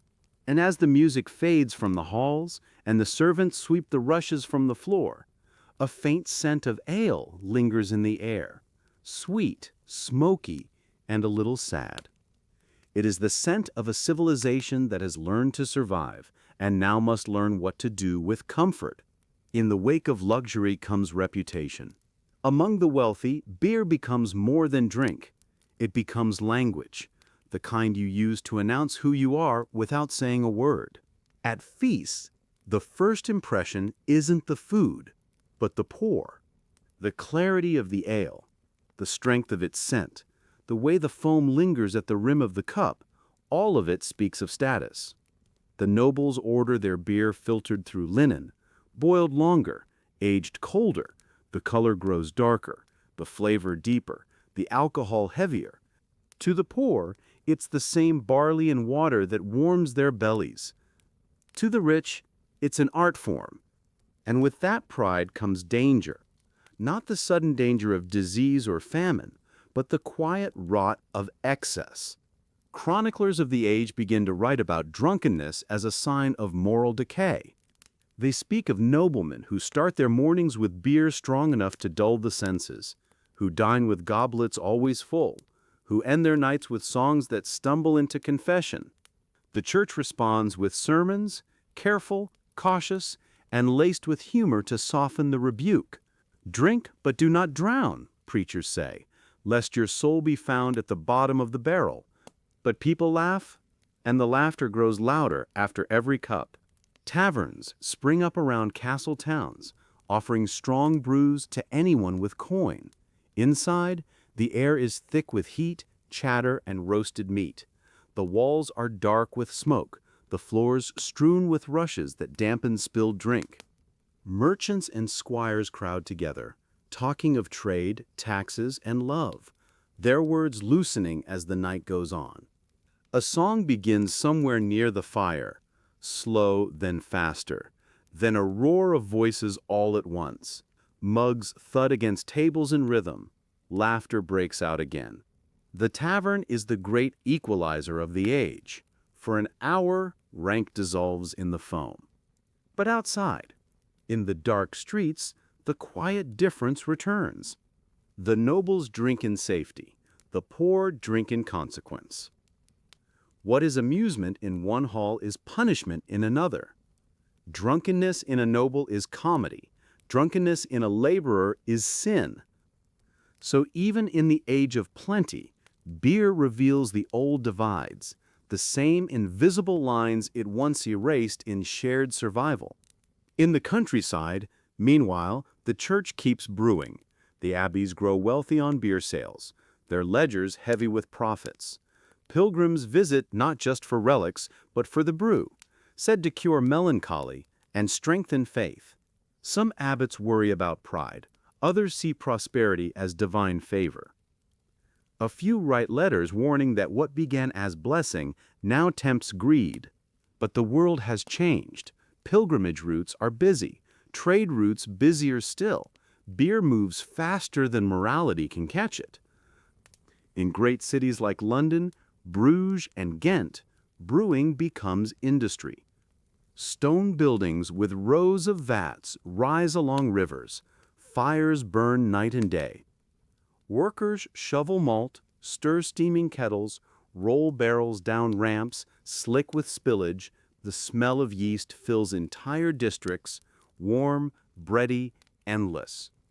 Here, beer no longer carries prayers or superstition, it carries profit. And yet, even among merchants, a trace of reverence remains. The Brewers' Guild still bless their first batch each year. They still mark their barrels with crosses, habit perhaps, or hope. They still speak of beer as something alive. Because deep down, they know it is. If the yeast dies, if the water turns foul, if the grain spoils, no wealth can fix it. The same fragile miracle that once defined survival now defines success. For nobles, though, the beer is a prop in the theater of excess. Banquets stretch deep into the night. Ale runs beside wine, mead, and cider. Chroniclers record strange competitions, men boasting of how many cups they can drain before dawn. Some write of feasts where so much beer was spilled that servants had to sweep the floors like rivers. And somewhere in a quiet corner of the hall, a monk visiting on business watches the spectacle. He knows the taste of the same brew in simpler form. He recognizes the sweetness, the malt, the faint bitterness of hops. But in this place, it feels different. Heavier, louder, emptied of its calm. He wonders when the drink that once symbolized gratitude became entertainment. Outside, the town sleeps uneasily. The noise from the feast carries through the night, laughter that turns to shouting, songs that fade into slurred echoes. Dogs bark, distant and tired. The moonlight catches the sheen of spilled beer on cobblestones, reflecting it in dull silver. And yet, by morning, the cycle resets. The nobles wake with headaches and laughter. The servants scrub the floors. The monks resume their brewing. The peasants return to their cups of small ale, unchanged. The world still runs on the same liquid, though each class now drinks it for different reasons. To the poor, beer is safety. To the monks, duty. To the nobles, pleasure. And to the world itself, something it cannot yet name. Progress. Because from these barrels and feasts will emerge the first standardized measures, the first trade regulations, the first true profession of brewing. Excess, it seems, has its own strange wisdom. The same indulgence that threatens virtue also pushes craft forward. Better storage, cleaner barrels, stronger recipes, all born from the desire to impress and outdo. Even in its vanity, humanity refines its survival. And so, as torches die and the feast ends, the smell of ale lingers in the quiet hall. It smells faintly of grain, smoke, and history. A reminder that every comfort began as a struggle. The peasants still drink to live. The nobles drink to forget that they no longer need to. And in both acts, survival and indulgence, lies the full story of beer. As centuries pass, the line between feast and faith blurs even further. What began as a ritual of need becomes a culture unto itself. The art of drinking as identity. In cities, taverns multiply. Each one claims its own kind of clientele. Merchants in one, sailors in another, scholars in a quiet corner where candles burn low over parchment. The air is thick with warmth and conversation. You can smell roasted meat, wet wool, spilled beer, and a hint of smoke. Mugs thud softly against the tables, a heartbeat of the city that never quite stops. The tavern is the great equalizer and the great divider all at once. Here, news travels faster than any messenger. Kings are debated. Wars are predicted. Gossip becomes politics. A brewer might sit beside a poet, a monk beside a thief. For a few hours, everyone breathes the same steam, the same air, the same faint intoxication of forgetfulness. Beer becomes not just sustenance or celebration, but story. You drink to share, to remember, to belong. The church still watches from the edges, cautious. The monks continue to brew, though fewer of them lift their ladles in prayer now. The business of faith has learned the business of trade. Casks travel farther than pilgrims. Some monasteries begin to mark their barrels with crests, early brands, symbols of reputation. A few even send their beer beyond borders, toward markets they will never see. What began as holy water now fills ships bound for profit. And in its own quiet way, that too becomes part of the world's rhythm. Beer fuels not only bodies, but economies. It feeds taxes, funds wars, and builds cathedrals. Each pint poured in joy or sorrow leaves behind a coin, and every coin finds its way into the machinery of kingdoms. For the common people, life changes little. They still wake before dawn, still drink the small beer with breakfast, still trust its cloudy comfort more than the clear deceit of water. But now, when they lift their mugs, they are participating in something vast, a network of brewers, traders, nobles, and monks, all bound by the same liquid thread. The drink has become the bloodstream of medieval Europe. And yet, for all its reach, its essence never changes. It remains warm, alive, slightly bitter, slightly sweet, a balance that mirrors the world itself. In noble halls, the feasts grow larger. Musicians play until their fingers ache. Servants pour without pause. The noise swells until it becomes a kind of music, a chaotic hymn to abundance. Yet even here, behind the laughter, there's something wistful. Because every feast, no matter how grand, must end. The fires burn low, the candles sputter, the laughter fades into murmurs. And as the nobles drift toward sleep, the smell of beer lingers in the room, soft, sweet, and faintly sour. It's a scent that connects them unknowingly to the peasants in the next village, to the monks behind stone walls, to the alewives who rise before dawn to stir their kettles. The drink has woven itself so deeply into the fabric of life that no one thinks of it as remarkable anymore. It is simply there like bread, like fire, like faith. And that is perhaps the greatest transformation of all. What began as miracle has become routine. What once demanded prayer now demands habit. And yet, the quiet reverence never fully leaves. Even the drunkards crossing the streets after midnight pause to steady themselves, their mugs half empty, their breath thick with malt and regret. They know, dimly, that the same drink that dulls their senses once saved their ancestors' lives. The monks who once blessed each barrel now sleep under roofs built by the wealth those barrels brought.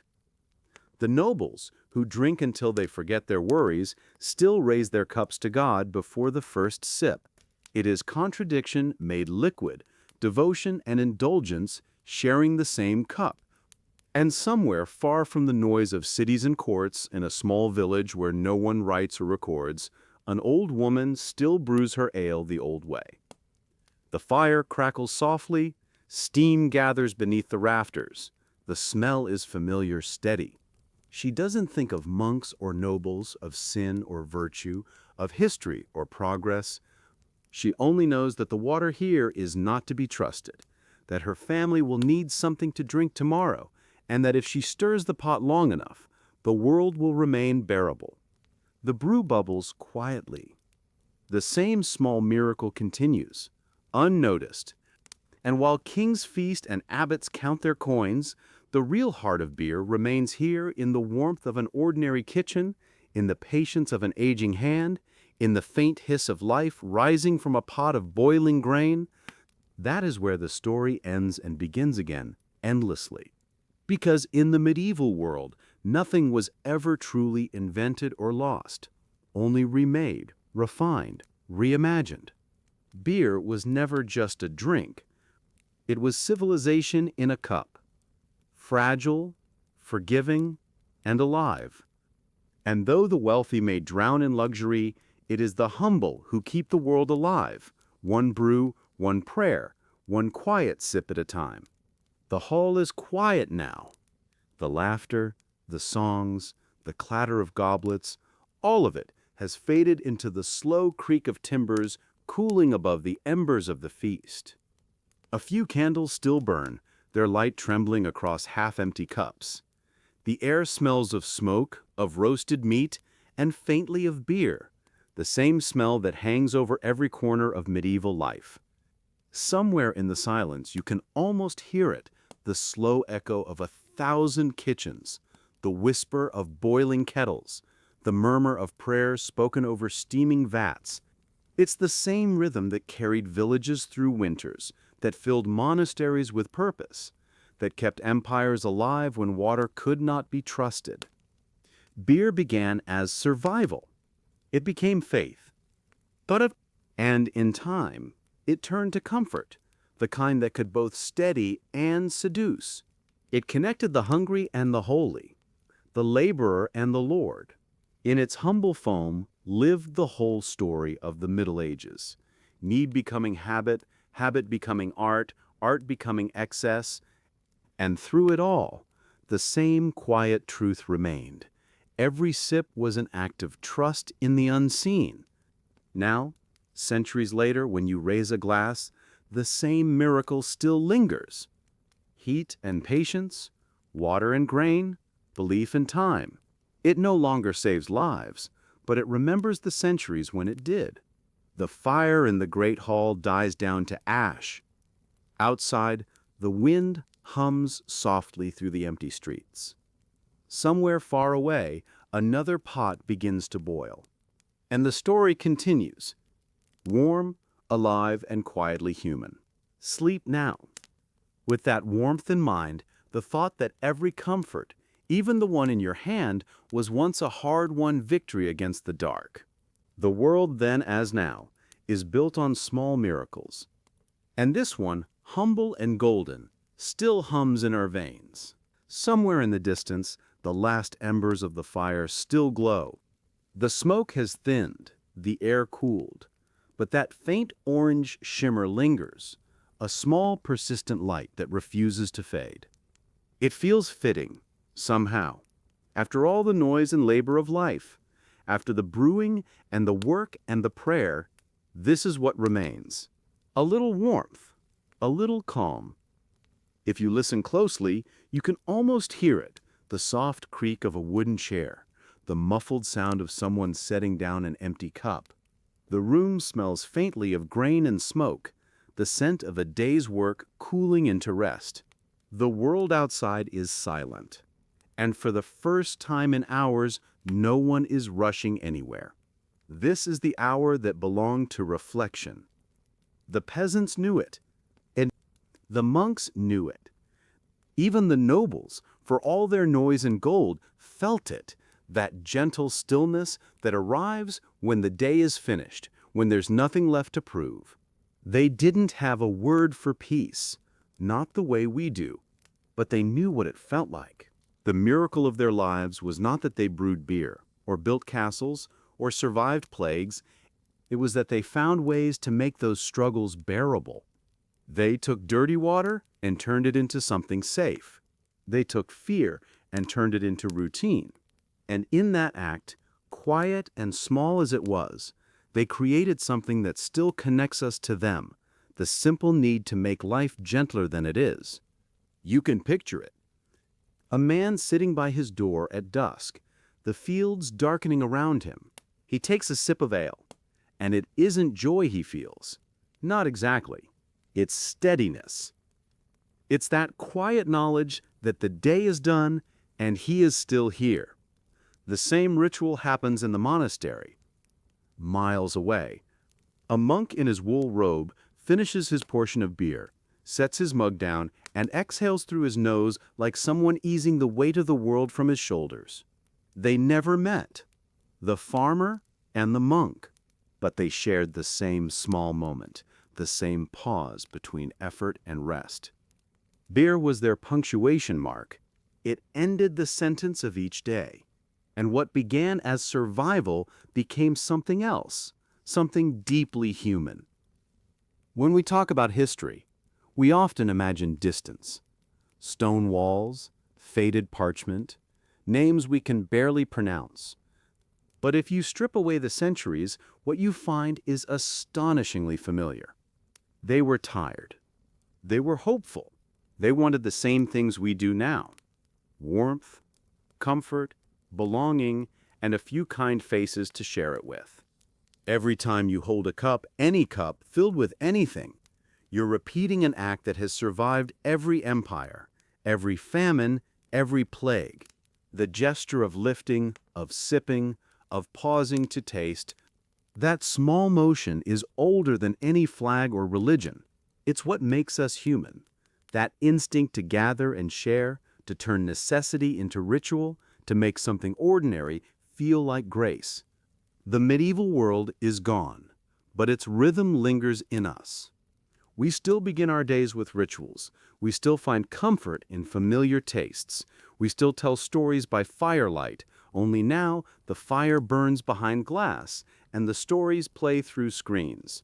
Yet the purpose is the same: to feel connected, to slow down, to remember that even in a world of noise, stillness has its place. If you could visit one of those old villages now, walk its muddy streets and listen at its doors, you'd notice something odd. For all the hardship, laughter still lived there. Not the loud, careless laughter of plenty, but the tired, honest laughter of people who had earned their rest. The kind that comes when a friend makes a small joke at the end of a long day. That laughter was their luxury. It didn't come from wealth. It came from survival. And that's the quiet truth behind so much of history. The people who lived through it were not waiting to be remembered. They were just trying to live, to breathe, to find small moments of comfort. They did not think of legacy or fame. They thought of warmth and clean water and a full stomach. They thought of tomorrow and whether it would be kind. So when we speak of medieval beer, of monks and alewives, of cellars and feasts, we are really talking about gratitude. Gratitude disguised as habit. They brewed because they had to. But they drank because it reminded them that the world, for all its dirt and cruelty, still had sweetness left in it. And that sweetness, faint, fleeting, but real, was enough to keep them going. It's strange how easily we forget that comfort was once invention, that what we now call simple light, warmth, safety were once miracles earned by persistence. A fire that didn't smoke too much, a roof that didn't leak, a drink that didn't kill you. In the quiet arithmetic of survival, those things added up to happiness. When you close your eyes and think of that world, let it feel human, not distant. The beer, the prayer, the labor. All of it was a conversation between fear and hope, a negotiation, and every time someone took a sip and smiled faintly at the taste, that negotiation tilted a little toward hope. It's easy, from where we stand, to think of the Middle Ages as dark, but darkness was never total.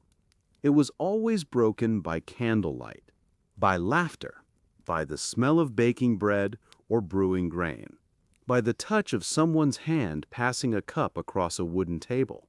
Tiny moments, repeating endlessly, weaving a kind of invisible comfort that made life bearable.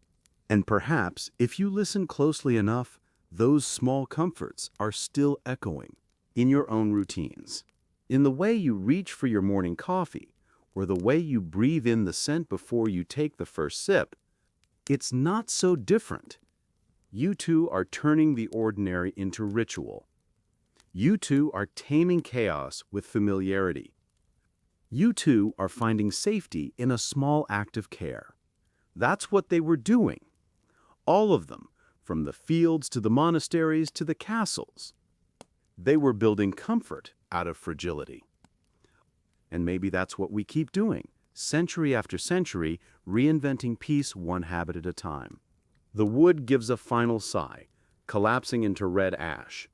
Someone might add another log, or they might not. It doesn't matter now. The warmth will last just long enough. There's comfort in knowing that not every flame has to be eternal. Some are meant to fade, gently, at their own pace. The people who lived in that world knew this better than we do. They didn't waste their lives chasing permanence. They built, they planted, they brewed, knowing full well that nothing would last forever. Roofs collapsed, fields froze, barrels soured. And yet they tried again, because trying was what life demanded of them. There was no tragedy in that repetition. There was a strange, beautiful dignity in it. If you stood beside one of those brewers, a monk, an alewife, a tired father stirring a pot, you'd see the same concentration you might see in anyone today trying to make something good. A small frown, a measured patience, a quiet faith that what they're doing matters, even if no one sees it. They didn't call it mindfulness. They just called it life. Every gesture meant something. Something stirring the mash, tending the fire, waiting for the bubbles to rise. They weren't seeking reward. They were seeking balance. And that's the real story, not the beer itself, but the act of making it, again and again, despite everything that might go wrong. It was never about success. It was about care. That word care might be the oldest ingredient in every good thing humanity has ever made.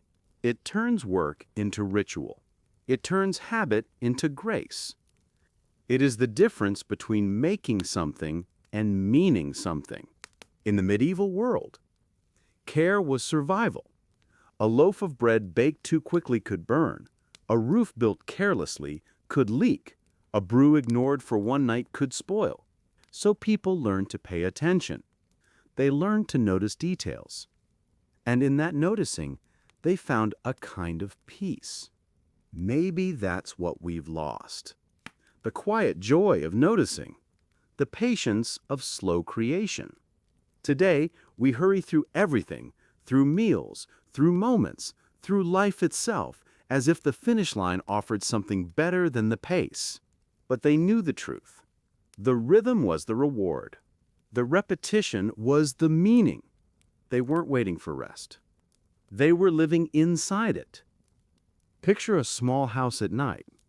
A single candle burns on the table. A man lifts a mug and nods to his wife. They don't say much. They don't have to. The day was long, the roof held, the beer didn't sour. For now, that's enough. And the silence between them isn't emptiness, it's peace. That same silence exists now, even if we rarely hear it. It's the quiet hum between conversations, the slow breath after a long day, the stillness that lingers after laughter. It's the feeling of being safe for just a moment. The medieval people didn't have the word for that kind of calm, but they knew it by heart. They built their lives around it, a rhythm of work and pause, loss and renewal, hunger and satisfaction. The truth is, we romanticize their hardship. We look back and imagine courage and endurance as if they were choices, but they weren't. But they weren't. They were reflexes. They survived because there was no other option. And yet, within that harshness, they managed to find tenderness in songs, in prayer, in shared meals, in small kindnesses that history will never record. When a monk poured the first taste of a new brew into a wooden cup, he probably smiled without thinking. Not because he loved the flavor, but because it worked. Because something had gone right, for once. That little sip was an exhale, a whispered thank you, a rare and precious confirmation that the world hadn't turned against him that day. And when an alewife sold her beer at the market, she wasn't chasing success. She was building connection. Her beer filled cups, but it also filled conversations. Neighbors gathered around it. Stories were traded, laughter shared. For a brief while, she wasn't a widow or a worker or a burden. She was the center of warmth in a cold world. That mattered. Every community had someone like her, someone who kept life turning. The brewer, the baker, the one who remembered the recipe. Their names are gone, but the things they built are not. We drink water safely now because they didn't give up when it wasn't. We gather in comfort because they kept gathering, even when it was dangerous. Their care became our inheritance. And maybe that's what reflection really means. Not mourning what's gone, but noticing what's still here because of it. The cup in your hand, the warmth in your home, the quiet you find at the end of a long day. They're not separate from history. They are history, still breathing through you. The medieval people didn't build monuments to their lives. They built habits, and habits last longer than stone. They ripple forward, century after century, until one day they look like instinct. The instinct to share, to rest, to savor, to care.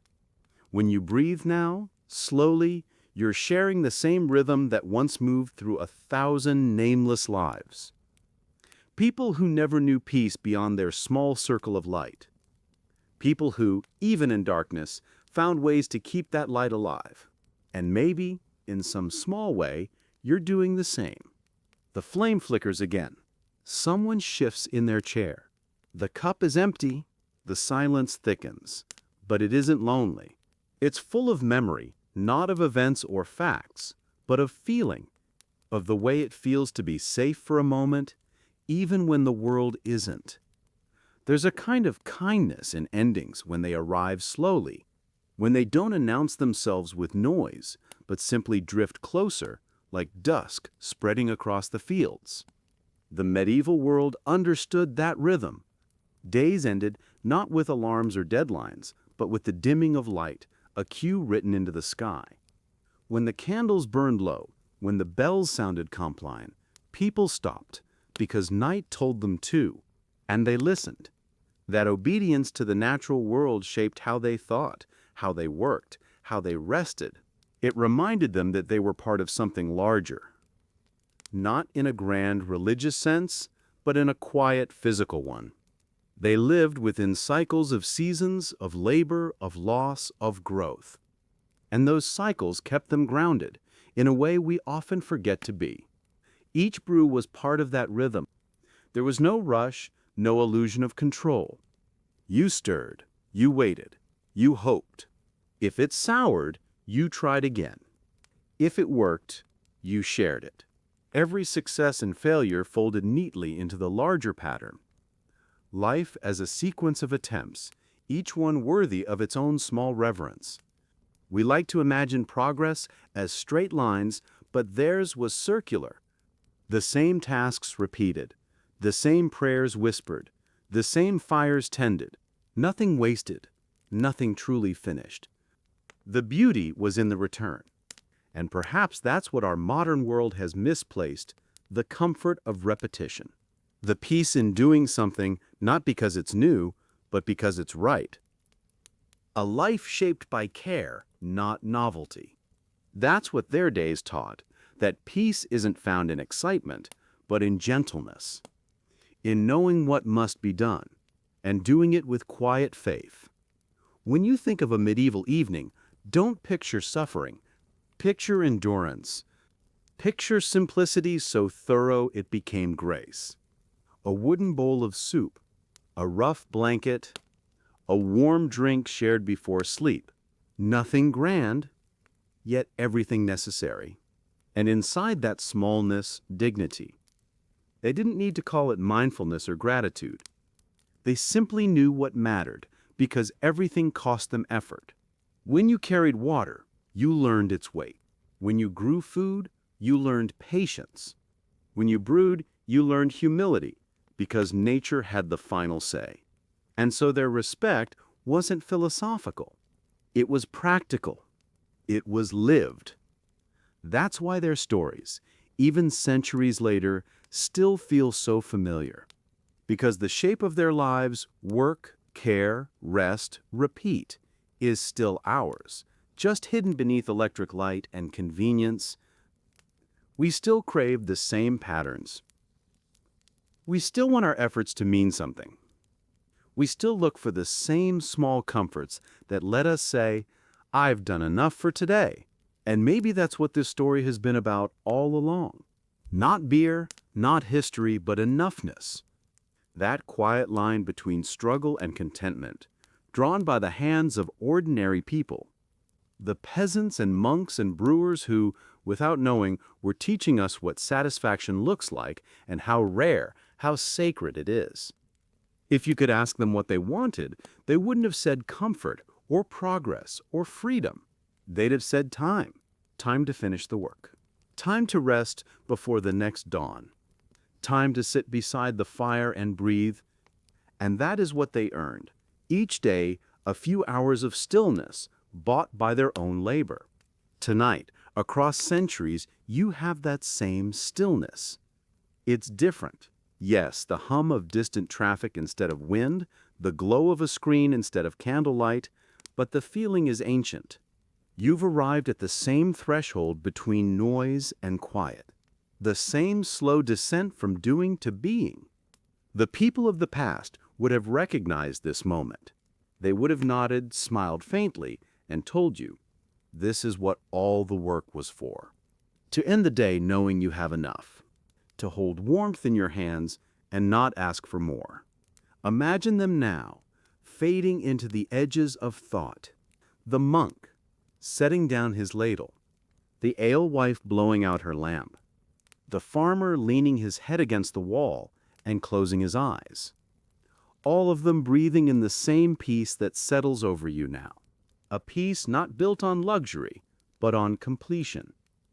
A peace that doesn't need to last forever, only long enough. History doesn't really end. It hums beneath us like a quiet heartbeat. Every gesture, every habit, every small kindness continues in someone else's hands. You are part of that inheritance, another keeper of small lights in the dark. And if you've made it this far, if you're still listening, maybe that's the point. Not to remember facts, but to remember feeling. To remember what it means to be human, patient, tired, hopeful, fragile, enduring. To remember that we're still brewing the same things they once did. Comfort, safety, meaning. Different tools, same purpose. So breathe slowly. Let the world outside dim, the way their world did when night fell. You've done enough for today. You've heard their story, and in a small way, you've shared their rest. The fire fades. The cup is empty. The air still warm. Somewhere, a bell would have marked the hour. And somewhere, in this moment, history exhales, content, unhurried, waiting for sleep. The night deepens, and what little light remains settles softly over everything: the walls, the table, the hands resting in quiet stillness.